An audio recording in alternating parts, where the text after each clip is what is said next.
So what's up mga ka-Port Cup? So ayun guys, kagigising lang natin.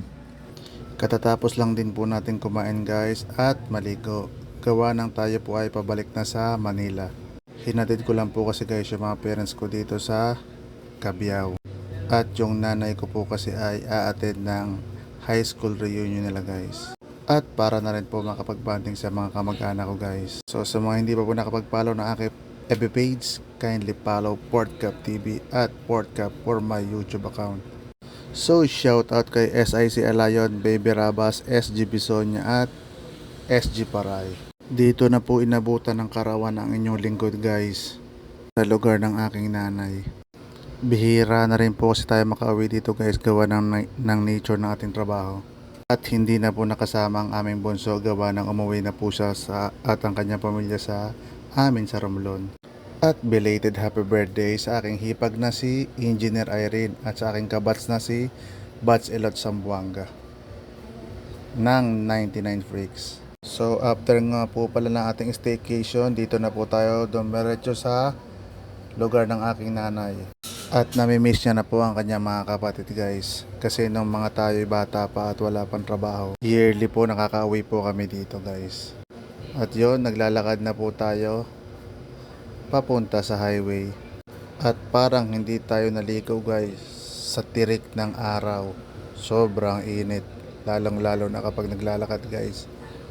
Nagiging rosy cheeks yung ating pagmumuka. Joke lang. Ayun guys, natatanaw nyo na yung kalsada palabas ng highway. Dito lang po yan sa amin sa Purok 5 papuntang Buliran.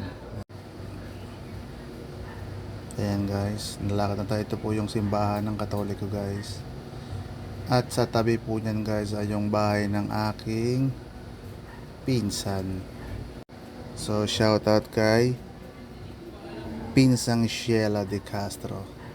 Siya po ay aking kababata sa Santa Mesa.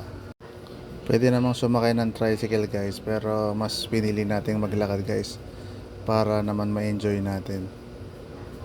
At bitin ang isang araw na bakasyon guys. Talo pa sa biyahe. Pero okay na rin, at least nakita ko ang aking mga kalahi guys. Kahit isang araw lang, masaya na rin guys. At least nakapag-banding kami. At ayun nga guys, andito na po tayo sa Bukana, papuntang highway. Ayun guys. Ilang hakbang na lang guys, andun na po tayo. At pupunta na po tayo sa waiting shed. At doon po tayo mag-aabang ng daraang bus papuntang Caloocan. So ayun guys, yan na po ang gate ng school at dyan po ako nag-aral ng grade 2 guys. At shoutout sa aking teacher na si Ma'am Anita Dayaw. At dito rin po tayo guys mag-aabang ng bus.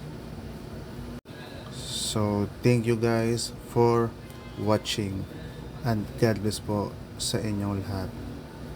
Mabuhay po ang Pilipinas.